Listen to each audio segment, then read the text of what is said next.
অনেকের আছে কি তোমাদের কোড নাম্বারগুলোতে ভুল হয়। হ্যাঁ, কোড নাম্বারগুলোতে ভুল হয় যে তোমার এই যে রেজিস্ট্রেশন অথবা রুল এবং খাতার ওই যে কোড নাম্বারগুলো থাকে ওইগুলো অনেকেই ভুল করে। আসসালামু আলাইকুম সুপ্রিয় এসএসসি পরীক্ষার্থী বন্ধুরা, তোমরা সবাই কেমন আছো? আশা করি সবাই অনেক অনেক ভালো আছো। তো তোমাদের বোর্ড চ্যালেঞ্জ তো শেষ হয়ে গেছে, তোমাদের রেজাল্টও জানিয়ে দেবে 16ই নভেম্বর। 16ই নভেম্বর তারা একটি মাস সময় নিয়েছে। তোমাদের মেইন রেজাল্ট দিয়েছে হলো 16ই অক্টোবর। এখন তারা একটা মাস সময় নিয়েছে। তোমাদের অনেকগুলো খাতা 4 লাখ প্লাস খাতা তোমাদের জমা পড়েছে।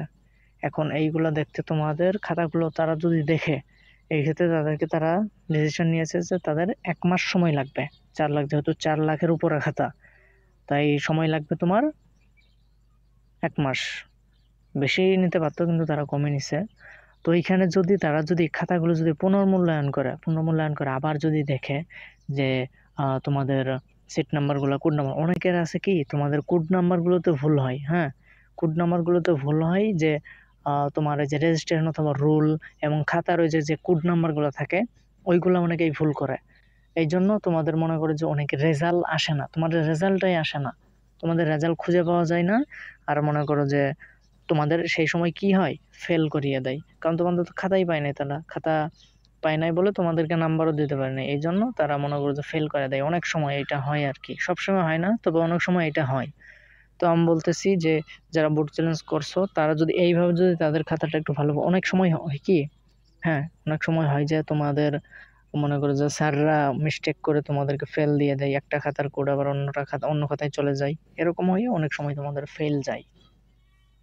সেক্ষেত্রে তোমাদের যদি ভালো করে যদি দেখে, স্যাররা যদি ভালো করে দেখে তোমাদেরকে, যদি ওই নাম্বারটা যদি তোমাদের প্রাপ্ত নাম্বারটা যদি দেওয়া হয় তাহলে অনেকেই পাস করতে পারবা।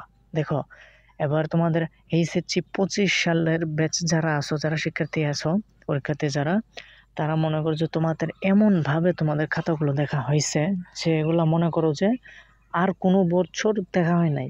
এই 20 বছর বলতেছে 20 সালের এইদিকে মনে করো যে এমন কোনো আসে নাই। আমরা দেখলে শিক্ষা বোর্ডের সবকিছু যদি আমরা একটু হাঁটাহাঁটি করে দেখি তখন বোঝা যায় যে আসলে 20 বছর, অনেকেই বলতেছে হ্যাঁ 20 বছরের মধ্যে তোমাদের এরকম রেকর্ড নাই, এরকম ভাবে খাতা দেখার রেকর্ড নাই যেইভাবে এবার দেখছে।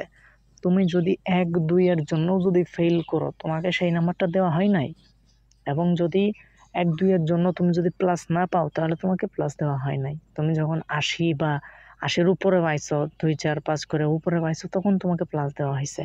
কারণ এখন মনে করো যে তোমাদের প্লাস অনেকেই পায়, GPA 5 যারা পায় তারা মনে করো অনেককে তোমাদের কি করছে, অনেককে তোমার ছাঁটাই করে ফেলছে।